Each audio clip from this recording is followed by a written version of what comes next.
Welcome to CSIS Online. The way we bring you events is changing, but we'll still present live analysis and award-winning digital media from our Dracopoulos Ideas Lab. All on your time, live or on demand. This is CSIS Online.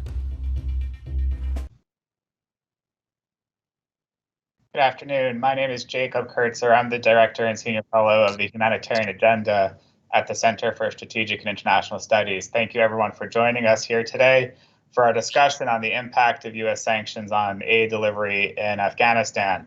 As the United States military presence in Afghanistan ended this past week, a lot of attention has shifted not just to the question of our ongoing and enduring commitment to Afghan refugees who have left the country, but also how the United States can continue to support the humanitarian needs for the totality of the Afghan civilian population that remains.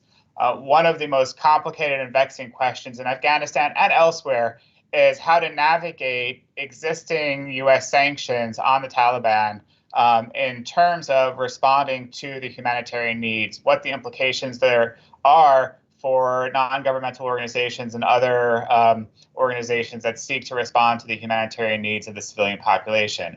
We're very grateful to be joined today by a distinguished panel to help us unpack some of those questions. Today's conversation is put on with the support of USAID, and we're grateful for their funding. I wanted to also remind our viewing audience that you can submit questions via the website on which you're watching. There's a form that you can submit questions, and we'll try to get to some audience questions in the context of this conversation. To start us off, I want to turn to Basma Alouche, the Policy and Advocacy Advisor for the Norwegian Refugee Council here in Washington, D.C. Basma, can you help us understand a little bit about what are the existing humanitarian needs in Afghanistan as NRC sees it, and what current challenges NRC is facing with respect to navigating the existing sanctions framework? Thanks, Jake, and thanks to CSIS for hosting this timely event and for inviting me to be a part of it. So in order to discuss the challenges we're currently facing in Afghanistan, I'd like to start by laying out the context in which we're working. So as I'm sure you and the audience know, we're talking about more than 550,000 people that have been displaced so far by the conflict this year in Afghanistan. That's bringing the total number of people displaced in the country to over 3.6 million. There are over 1,000 people that have been killed or injured due to indiscriminate attacks against civilians in the last month, adding to more than 5,000 civilian casualties in the first half of the year. So there's about 4.2 million children that are out of schools, most of whom are girls, and Afghanistan remains, one of the most deadliest places and most dangerous contexts to receive an education. And of course, we're dealing with a drought, and now there's about 1/3 of the Afghan population that are facing emergency levels of food insecurity. So as you can imagine, it's a context that's really, already in a very fragile or very dire situation. The humanitarian funding is less than 40%, the humanitarian response is less than 40% funded. And so against this backdrop, we now have the added challenges from recent events. And so our first and kind of most important priority is to ensure that our staff are safe. And we, as NGOs, we're committed to stay and deliver, but we have temporarily paused many of our programs until the situation stabilizes and we have a better understanding of the context we're operating in. And so in addition to ensuring our staff are safe, we're also currently experiencing some challenges that we fear could get worse if not immediately addressed. And some of those, have been raised in numerous outlets and publications, is the issue of female staff, making sure that the Afghan population that we're serving is able to participate and receive the assistance that we're providing in an inclusive manner. And that, the other issues that we're facing include local commodities, the shortage of local commodities in the markets, and kind of unclear NGO guidelines and a lack of government structures that really helps kind of standardize the process in which we work. And really quickly, specifically to your point around sanctions, currently our major issue that we're confronting is financial access. And banks have closed to corporate accounts as of August 15th, and cash is extremely limited in the markets. NGOs are exploring alternative arrangements to pay staff salaries. Now that we're entering, a new month, this is September 2nd, staff salaries need to get paid soon. People can no longer access their savings. We're hearing anecdotes from even some NGO colleagues that they're running out of money and are struggling to feed their families. And so even when cash is available at the ATMs, there was a limit of $200 per week, as I'm sure you've all heard. And so Afghans are only able to withdraw that limited amount that obviously isn't enough to sustain themselves and their families. And of course, commercial transactions are not possible right now. And we're hearing that maybe banks might open soon. But in the meantime, we're exploring, options to resort to hawalas, which of course come with their own sets of challenges. But, the banking situation is changing rapidly. And so, the other issue that I wanted to flag is the exchange rate and the fact that it's in flux right now, and different agents are setting their own rates, which is driving, prices of staple items, driving those prices up and making food less accessible to many. So all of that really has been kind of a whole array of complex challenges that we're confronting right now in Afghanistan. Thanks, Basma. It's a very dire picture that's painted, and these additional complications on top of the need, I think, make resolving them that much more urgent. I want to turn to Adam Smith. Adam is a partner at Gibson, Dunn and Crutcher, and previously served in Department of Treasury and the White House. Adam, one of the challenges, I think, even for people who follow this closely, is trying to understand what some of these designations mean when we talk about a group like the Taliban being designated as a specially designated global terrorist. So can you draw back a little bit and sort of unpack the legal implications of that designation and what it means for organizations operating in Afghanistan? Sure, and thanks so much for having me here as well. I mean, in some cases or some senses, that question is actually fairly straightforward, and in others, it's very, very challenging in this circumstance, perhaps in particular. So on one side, it's fairly straightforward because the construct of what it means to be designated under the SDGT program, it's an executive order 13224 that was promulgated right after 9/11 to deal with global terrorism, is straightforward. Right? Entities or individuals that are listed under that authority are effectively blacklisted from the US financial system, and in many respects, the global financial system as well, because the restrictions are posed with respect to US persons, US banks, or any sort of transactions that might traverse the United States, which includes much US dollar trade around the world. And so what it means for the Taliban to be designated is just that. That parties that are the Taliban, and I'll talk about that in a moment, why that's a challenging construct within the sanctions world, are designated, means that any party who wants to engage in transactions with the Taliban, if there's a U.S. nexus, are doing so in violation of U.S. law. And the issue there is there are civil penalties and criminal penalties that are potentially at risk if parties engage in transactions that are prohibited under these rules. So that's the clarity, right? The lack of clarity, unfortunately, comes in the fact that we don't know who the Taliban is, and we don't know what the Taliban is. And I'll go each of those. So what's interesting about the designation of the Taliban has been on this sanctions list really since almost right after 13224 was promulgated, is that Taliban in and of itself is designated, but we have no idea what that actually means. So, for example, the group is designated, but as far as I know, no one has an ID card saying I am a member of the Taliban, or maybe they do now, but they certainly didn't. Does that mean that if the Taliban appoints a new minister for development or for education or the central bank governor, does that mean that those ministers and then those instruments that those ministers are now in charge of, are they also designated? The answer may be no, maybe yes, I don't know. And that's something that hasn't been clear. The other piece of the who is then becomes the what. What is the Taliban? And this is in some cases the only real threshold question that I think the government needs to answer before everything else can follow from that. And that is the Taliban now the same as Afghanistan? right? Because if it is, that means Afghanistan is actually, as a jurisdiction, sanctioned. Put another way to sort of give you a sort of comparison, is Afghanistan now like Iran with respect to the entire jurisdiction now is imbued with certain sorts of restrictions as a basically preemptive matter? Or is it closer to, be it a Venezuela, where the government is sanctioned, but the jurisdiction is not, or even a Russia or China, where you've got lots and lots of sanctioned parties, but the entire jurisdiction is, broadly speaking, free of sanctions?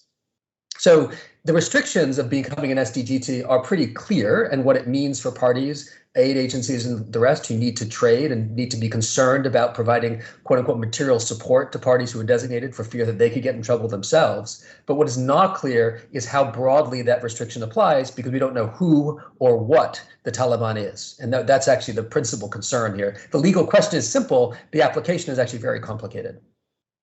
Thanks, Adam. And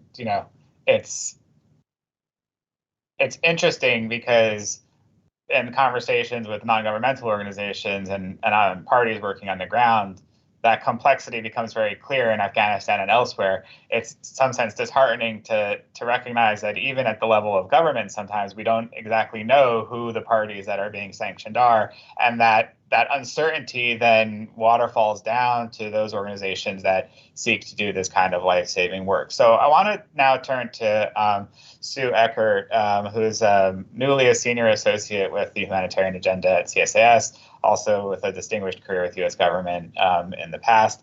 So I want to put first a question that Basma alluded to about this financial access question, this idea of banks being unwilling to provide services. Can you unpack this idea of financial access or bank de-risking a little bit further? Why, if there was an opportunity where the U.S. government said some activities were allowed, why banks may choose not to, and if there are any sort of remedies that you can speak to for that question. Great, Jake. Thanks very much. And thanks for hosting this meeting. I think that the watchword right now, as everyone has emphasized, is uncertainty.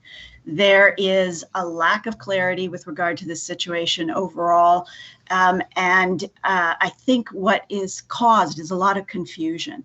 And I think that we have to understand that this may be with us for some time. I don't think that the situation is going to clarify anytime soon. But at the same time that we have this lack of clarity, we have an urgency. Humanitarian situation, as Basma has described, is not only dire, it's going to get worse. The economy is on the verge of collapse. And if we don't get some humanitarian assistance in and give the kind of certainty that the NGOs need to provide the humanitarian assistance, we're faced with an extremely dire situation as a country. So uncertainty, yes.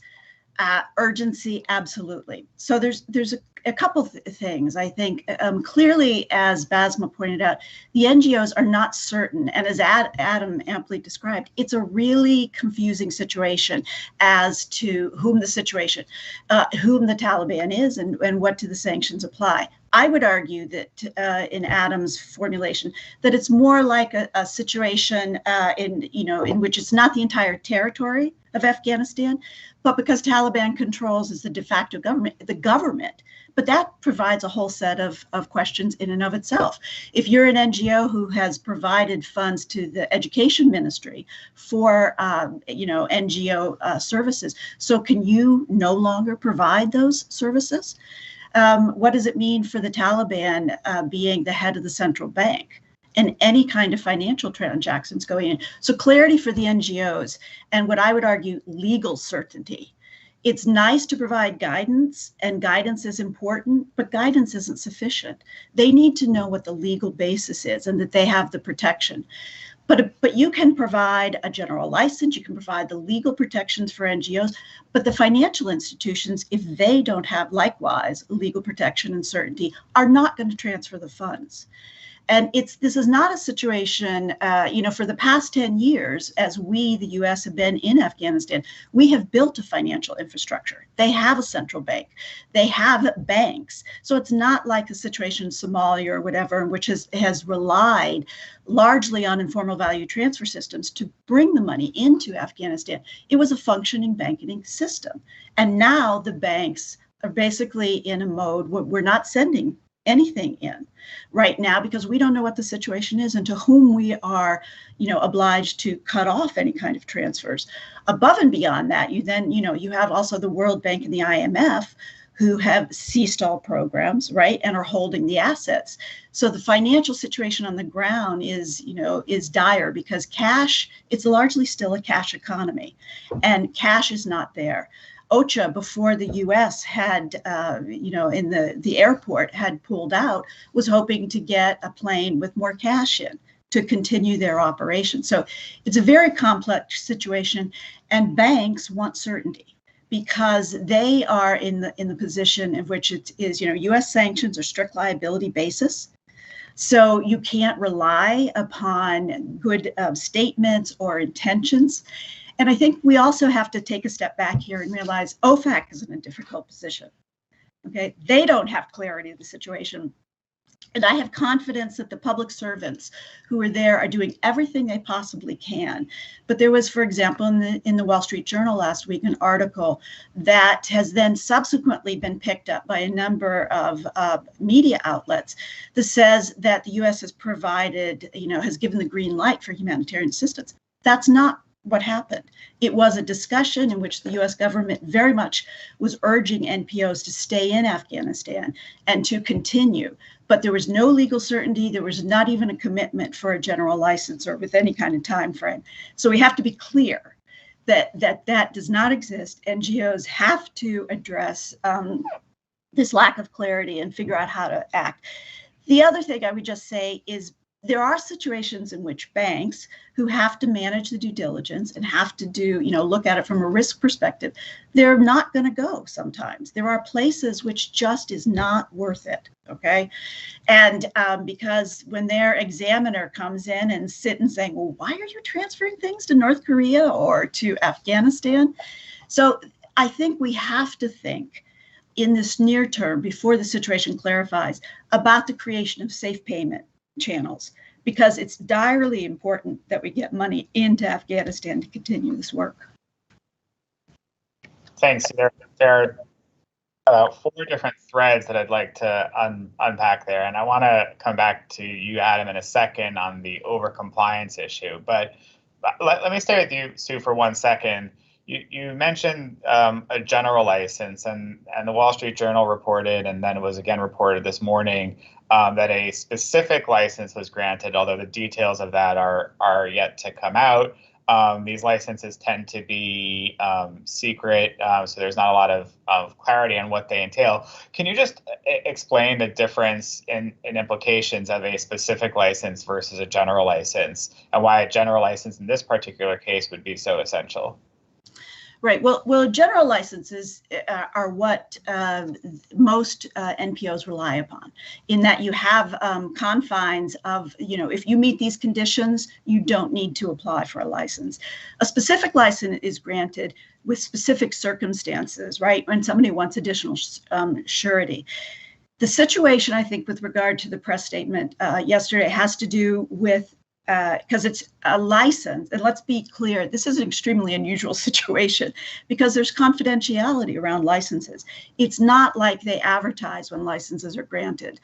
But I think they did indicate that because it's a license to the US government. What does that mean? Likely, and I do not know for sure, but I'm interpreting it that it's a license to AID to continue operations in Afghanistan, and then AID will be in touch with its recipients, its grantees, because the license and the protections of the license extend to the grantees. That's what I expect it is. I don't know for sure. But again, it's a situation, I think that the whole situation in Afghanistan really brings into stark relief the need for humanitarian exceptions. It's something that exists in other legal frameworks, and export controls, for example, food and medicine, humanitarian, is a statutory provision. And in fact, it is a provision in IEPA, the legal basis upon which these sanctions are based, but it's routinely waived. So I do think that this precipitates a broader discussion that humanitarian action is something which is so important and so core to US foreign policy that we really need to have this broader discussion so we're not in this crisis situation. I will say that the Biden administration has been really supportive. And you look at what happened in terms of Ansar Allah, the Houthis. The day they walked into the office, the Trump administration had left the administration with the Houthis being designated as a foreign terrorist organization. NPOs like Basmas would have had to pull out. They would have no certainty about dealing. And the administration immediately issued general licenses and then came to the decision this makes no sense for balancing these objectives. So I think the administration has been very supportive, but right now we need clarity and we need channels to get the funds in.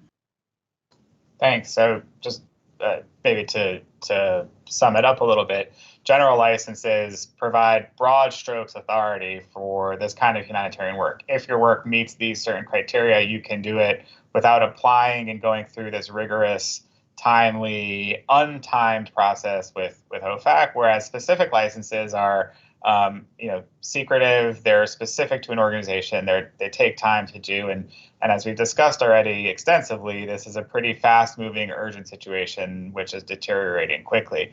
But one of the things you said was, the general licenses doesn't necessarily address the problem that the banks face. So Adam, I want to come back to you and then we'll get to you, Basma, about the felt impact of some of these questions. What is the issue here with overcompliance? Why are banks overcomplying? And is there a way to find either more clarity in the law, or are there other mechanisms with which government can provide assurances to banks to provide these essential services to these essential organizations? It's a great question. And I think the reality is that OFAC and the broader sanctions sort of enforcement apparatus is a victim of its own success. Right? Because at the end of the day, the reason that banks are over-complying, and the reason that most parties, frankly, are over-compliance, and NPOs and others as well, is because of the history of significant enforcement actions. Now, to be fair, the enforcement actions, certainly the large ones that we are all familiar with, or as many of us are familiar with, the billions of dollars of fines against major European institutions, for example, were a function not of accidental errors in which people sort of accidentally did foot faults, but rather pretty significant activities that had been identified and sort of prosecuted over the course of some time. But the law is still the same, right? It's still a strict liability regime that theoretically, and it really is theoretical because I can't think of any cases where this has actually happened, an accidental transaction that would aid someone who is a sanctioned party like the Taliban could wind a party up in a lot of trouble, civil penalties and maybe even criminal penalties, depending on what the evidence is. So based upon the potential for incredible fines, let alone reputational harm, let alone bank regulators coming in and examining and sort of kicking tires in ways that would be uncomfortable, all those sorts of downsides, the upside, which of course is moral perhaps, or humanitarian perhaps, but certainly not financial, because of course the upside for a bank to allow a transaction into Afghanistan, they're not making much money off this, is you have got to balance that, right, as a matter of fiduciary obligations, right, with your shareholders or otherwise. And for many institutions, it's just not worth it. And so that's the reality we're in. And this is not a moral judgment on anybody. It's a reasonable conclusion for most of these major institutions because they've got too much to risk for behalf of their, again, fiduciary obligations and their other clients, right, that aren't in Afghanistan. So the result is that if you ask, what else can be done, this issue, this overcompliance issue, has bedeviled the administrations, right, for a long time, really since the start of the Iran sanctions sort of relief is sort of where you first really saw this, where the idea of trying to get money into a place like Iran when the sanctions were being relieved was very, very challenging because of this concern. And the result is the same thing you're going to see in Afghanistan, that even if you have specific licenses, even if you have general licenses, I'm not convinced you'll find many institutions that are going to be willing to sort of engage, certainly not major institutions. You may well have some. And the only reason I say that is because the evidence in the Iran side is just that, right? There are explicit allowances, general licenses, explicit even processes through the Europeans and the Swiss to allow money into Iran, and very few institutions are willing to take them up on that offer because of these concerns of reputation and all the rest. And so I think the solution, and I say this very broadly because I don't really think there's only one solution, nor do I think this is easy to do, is something a bit more forward-leaning.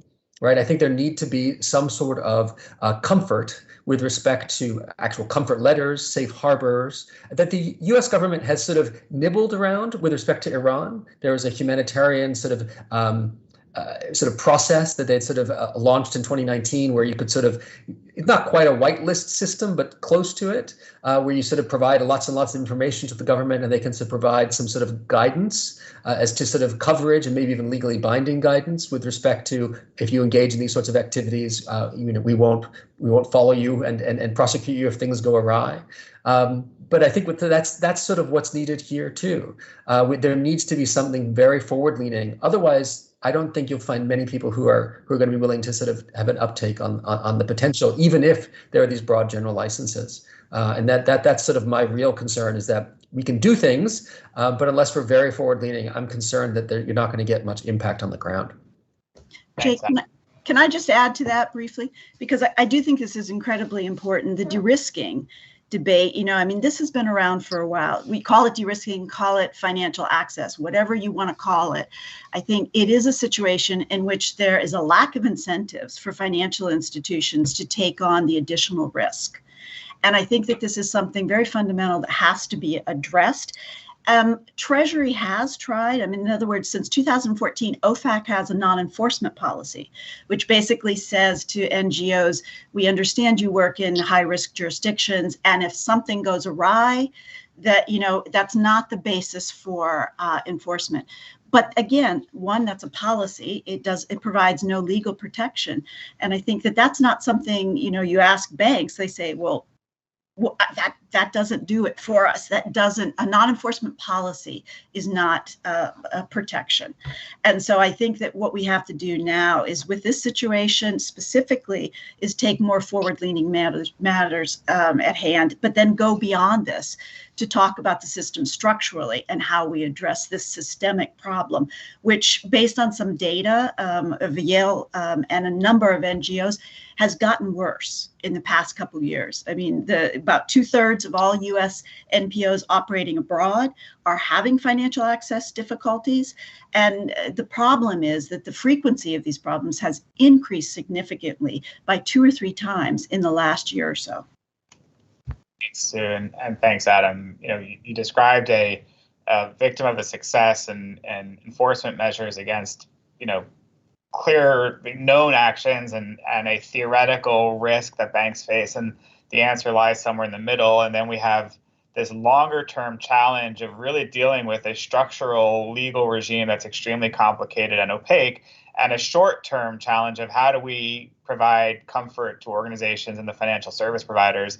I think that the idea of these comfort letters and making some of this, taking some of these private conversations and making them more explicit and providing that comfort to banks and remittance organizations and other financial entities is really essential at this moment. I want to come back to you, Basma, because NRC has extensive experience navigating these challenges, not just in Afghanistan, but in Yemen and Somalia and Iran and elsewhere around the world. And I want to, can you speak to some of the operational complexity that this creates for an organization that's taking, personal, practical security risk and taking on this challenge of providing assistance in these areas? How does this increase the complexity of your operations? And if you could also speak a little bit, one of the questions that comes up is, how do NGOs navigate working with some of these actors who are designated? How do you operate? And, Afghanistan, there's these joint operating principles that speak to, that can provide some answers to these questions that government is concerned with. So can you unpack both how you approach operating in complex environments and how these restrictions make your operations that much more complicated? Yeah, sure. Thanks, Jake. I think to start, I'd like to preface what I'm about to, say by stating that NRC's position on sanctions is that, we believe that states are within their rights to impose sanctions and that we don't contest this. Our concern is just around the development and implementation and how these sanctions mechanisms could impact civilian populations and disrupt the delivery of humanitarian aid. So with that stated, sanctions obviously and other restrictive measures significantly complicate our operating environment and usually require a tremendous amount of time and resources to navigate. So NRC and other international NGOs are able to gather the resources needed and often have the networks to work, through these challenges.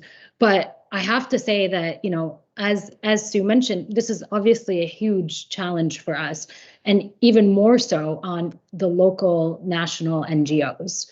And, the local NGOs are the ones that are typically on the front line, and they're the ones that usually have a more nuanced understanding, being from the communities that we're trying to serve. And they usually, confront these hurdles, but don't have the resources to navigate them. So I wanted to kind of emphasize that point.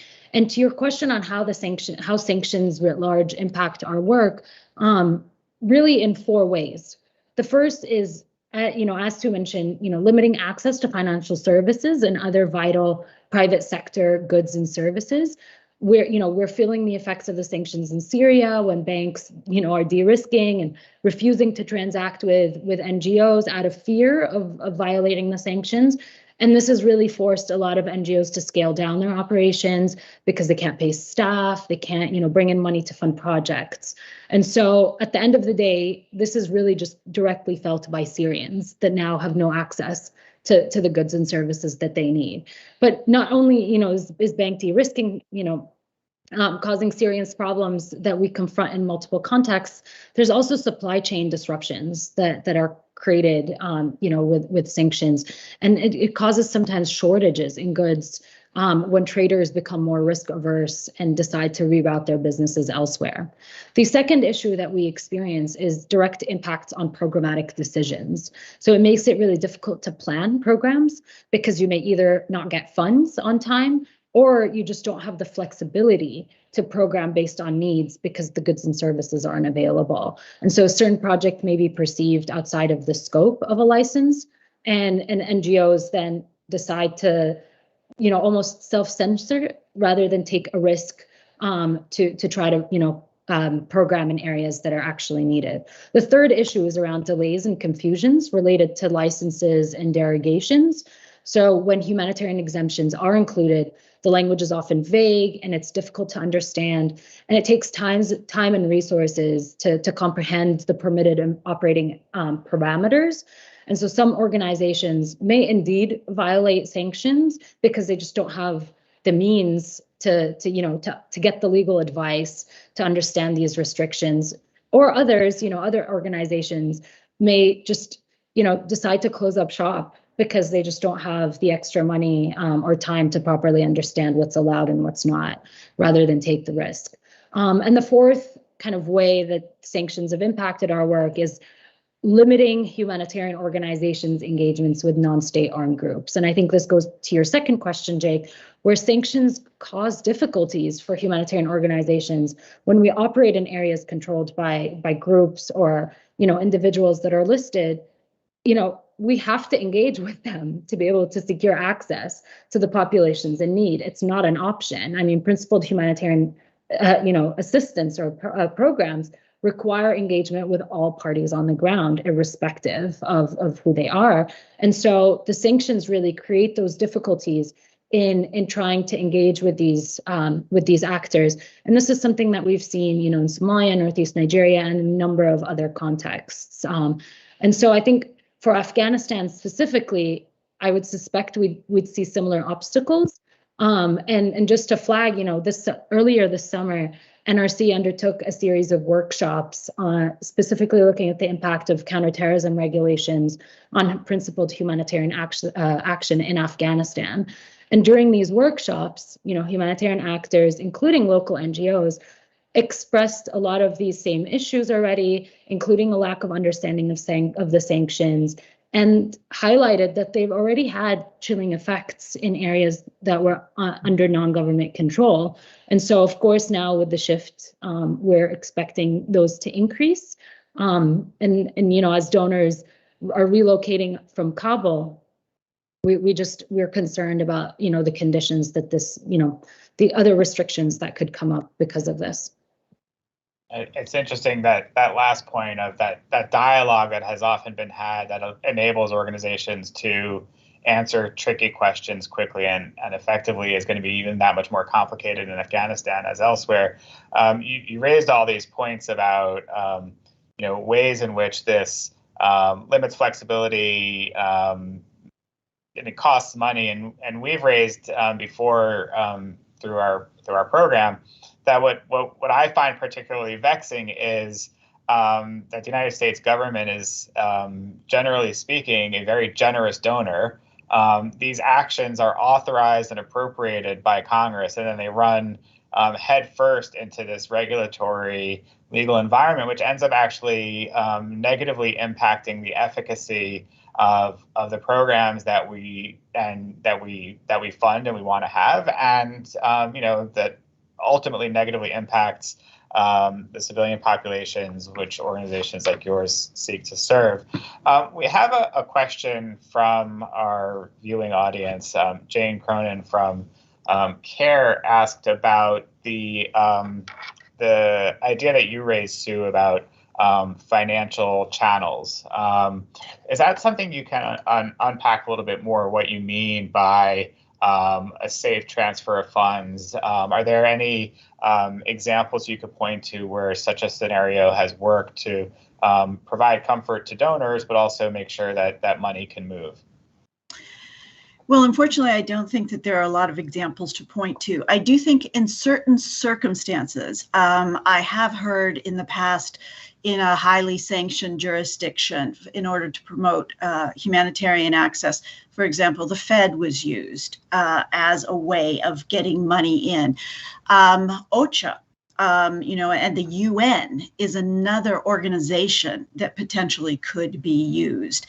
Even the World Bank. I think that this has always been something that has been on the agenda.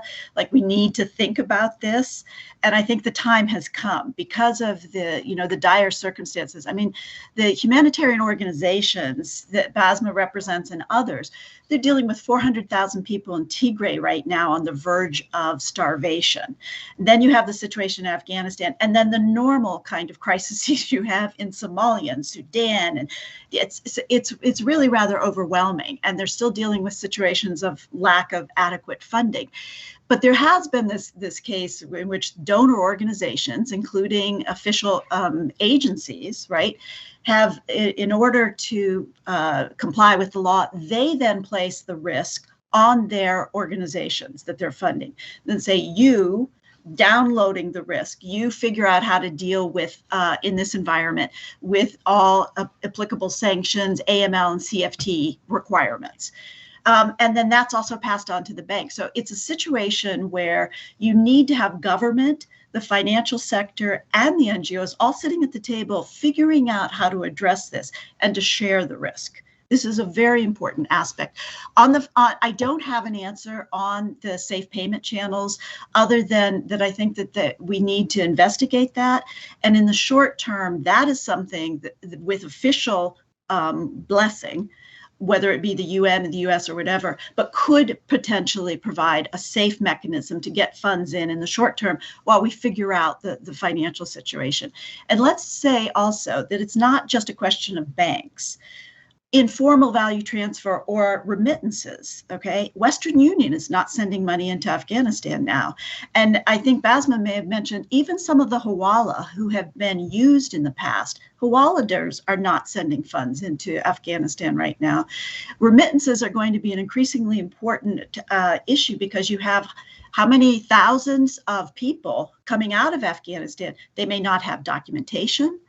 They're being relocated, these refugees in the US and around the world. So how are we going to be able to provide them financial access? Remittances are an important part of supporting the economy in Afghanistan, families and things like that. So again, that's another aspect, financial aspect, that we haven't addressed here today. We have another question from Shatai Gold from DevEx. I'm going to put it to you, Basma. The question is basically, what do humanitarian actors see as the best way to work in this situation? Do you prefer a general license? Are you asking for something else? And can you just speak, is assistance even able to come into the country right now? So I know you can't speak on behalf of the humanitarian community, but can you give us a sense of the conversations that are happening of what can the U.S. do? What steps are needed today to support the humanitarian response? Sure. So the Biden administration has made public commitments to continue its support for humanitarian response in Afghanistan, right? And so part of ensuring that humanitarian aid continues is making sure that it's protected and uninterrupted. So the Treasury Department has the responsibility to ensure that any restrictions it imposes do not violate, international humanitarian law and human rights law, and that it includes the necessary carve-outs for humanitarian programming in order to ensure that aid does reach those most in need.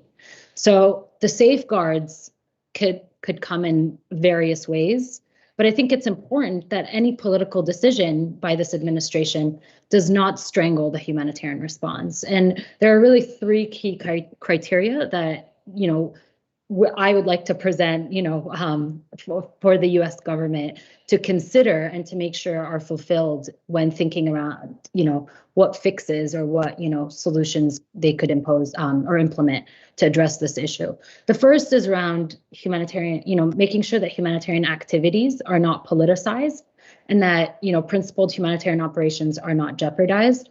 We need to be able to access those in needs with the goods and services regardless of where they're at. The second issue is that humanitarians can access the funds that they need to be able to pay staff. Again, just re-emphasizing the importance of this financial access piece where, we need to be able to procure goods and we need to be able to cover operational costs. Banks and other financial institutions need to have the necessary assurances from the US government to continue transacting with NGOs and to minimize any of the consequences of bank de-risking that Sue and Adam discussed, and to make sure that we minimize the possibility of any payments being declined to the Afghanistan response. And the third key issue that I want to bring up is really around commercial goods and supply chains, and to make sure that they're not disrupted to avoid any delay in the delivery of life-saving assistance. Because, as we discussed, Afghanistan currently is, going through an economic crisis similar to what we're seeing around the world because of the COVID-19 pandemic. The situation, as I laid out in the beginning, is pretty dire. And so any additional pressure could really cause serious collapse in the economy that we really can't afford at this point. And more specifically, Afghans cannot really afford, given just how precarious and vulnerable their situation is. Thanks, Basma. Yeah, go ahead, Adam.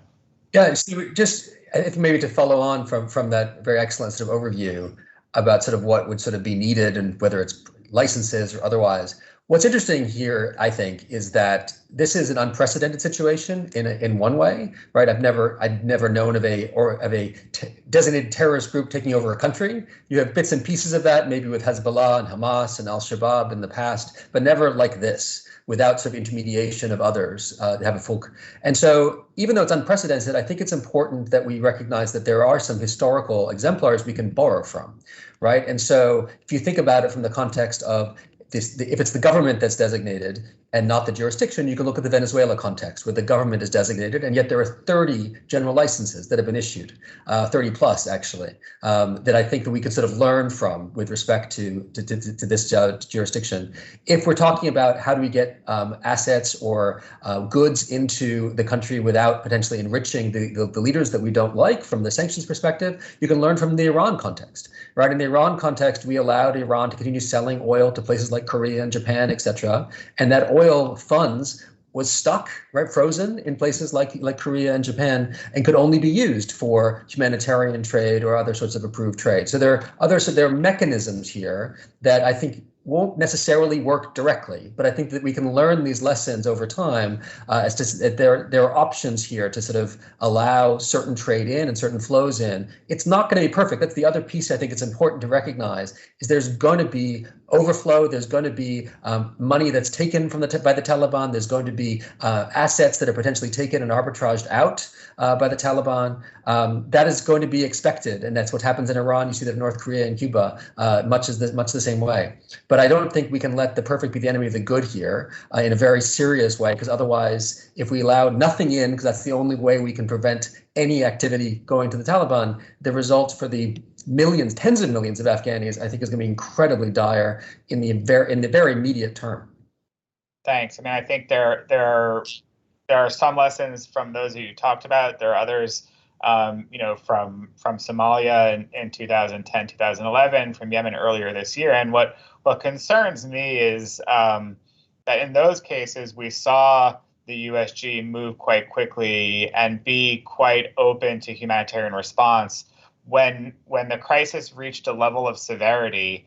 And to me, that's not necessary, right? The organizations that do the humanitarian response know how to do this work, have proven over and over again that they're reliable partners, and we shouldn't have to wait for a situation to get quite so severe to then find the solutions. We should be able to find them, systematically. In this particular case, as you said, this is an unprecedented scenario. And, we spoke earlier, this scenario has brought into stark relief the complexity of this overall legal, bureaucratic, regulatory regime. And I was struck by your opening comments. You talked about 13224 imposed after 9/11, right? It's 20 years now, and not much has changed in terms of the way that we approach these questions. So we're running against our time, and so I wanted to, if you could think of maybe one or two steps to take today to try to resolve some of these questions, what would they be? Maybe we could start with you, Adam, and then we'll go to Sue and Basma and finish.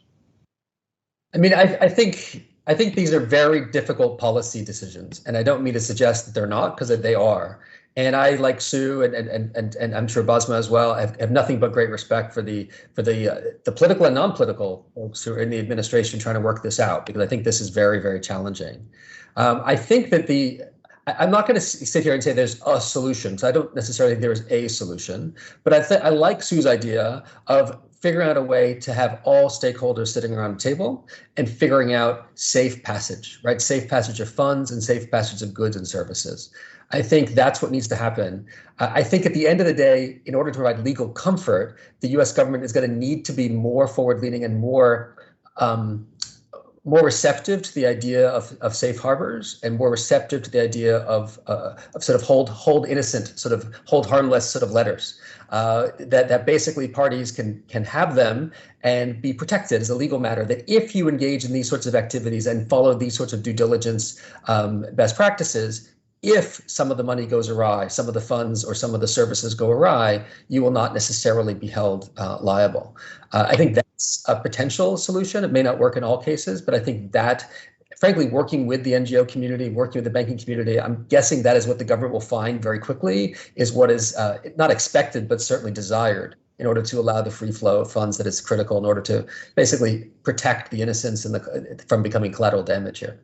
Thanks, Adam. Sue, you mentioned earlier the idea of humanitarian exemptions, and maybe if you have a last word or idea of key steps to be taken now. Thanks. I think this has been a really interesting discussion, and I think that it just underscores the complexity and the fact that this is something that really needs further dialogue. One thing I would emphasize is that the Treasury system is an extremely broad grant of authority. I approached this from having been in export controls many years ago. One of the things we did is we created, for example, project licenses. So, when you have a particular project, you don't need to come back and get permission each and every time you have some change, perhaps, or transfer. Treasury has this kind of broad ability to think creatively, but I think that there is somewhat, and granted, the situations in which OFAC faces are always emergencies. So maybe we can use this time to address the specific challenges for Afghanistan, and that is giving the legal certainty to NPOs and financial institutions and remitters. If that's lacking in the very, very near term, that we might find alternative means to get funds in while we give the NGOs the permission, that we start to think about then in the medium term, how do we put in place a better system so we're not always in this humanitarian crisis? It's part of longstanding U.S. policy and law, and it's something I think that we really need to reinstitutionalize and enshrine. And I think that that's something. The other thing I would just say is we need an element of realism here. Okay, and this takes, as Adam said, these are difficult questions. No one really wants to address these questions, right? Because they're extremely difficult. But we need political leadership. And that's why the Biden administration so far in dealing with Yemen has demonstrated that. And so we need senior levels of US government to address these questions, because otherwise interagency issues and, become entrenched, and it becomes hard to move forward. So I do think stakeholder dialogues are extremely important, of understanding various perspectives and then working collectively to try to get to common solutions. And with that, I think that, I thank you for illuminating these, and hopefully CSIS will be a forum to be able to address a number of these issues as it goes forward. Thanks, Sue. And Basma, as representative of an organization working there, I want to give you the last word here. Anything you want to add in terms of what's needed, or any other messages you want to share on behalf of the humanitarian community in terms of the future in Afghanistan? Yeah, so I think the first is that the provision of life-saving aid is non-negotiable. I mean, that should be the foundation for all of this, that humanitarian organizations working in Afghanistan continue doing their work. We've been talking to the Taliban for a long time in order to gain and maintain our humanitarian access, and we need to be able to do so.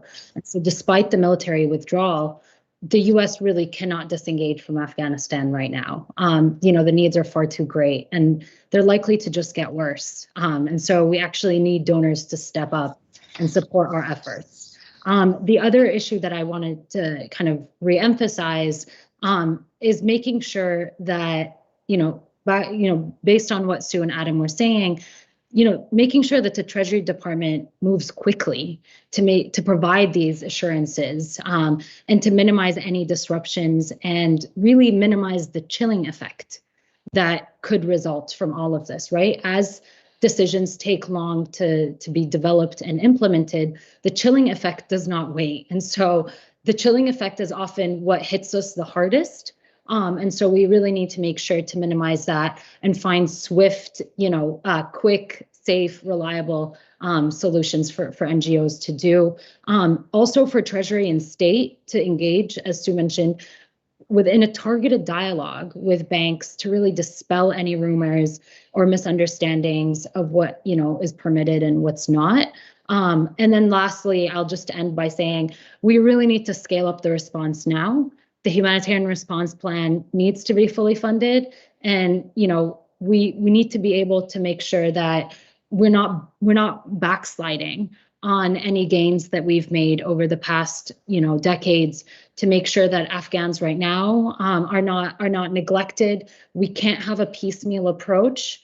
We really need to make sure that both humanitarian actors, development and peace building actors are all working in coordination to really try to safeguard and protect Afghans from all this, tumultuous situation. So thanks again, Jake, for hosting this really timely event. I really enjoyed the discussion. Thanks, Basma. And you hit on a key point, which I meant to emphasize at the beginning, that this issue set doesn't just affect humanitarian organizations, but it affects development actors and peace building organizations, one and the same. And the solutions that can be found can also help one and the same. And they don't just affect the tip of the operations, they affect the foundational activities like engagement, like communication, necessary activities for all this work. So thank you very much for your contributions. And on behalf of the Humanitarian Agenda, thank you again, Sue Eckert, Adam Smith, and Basma Alouche for joining us, and all our viewers today for joining us. We always welcome your feedback, and we will continue the conversation and highlighting the situation in Afghanistan and elsewhere in the world where these issues arise. And we wish you all a great day. Thank you very much for joining us.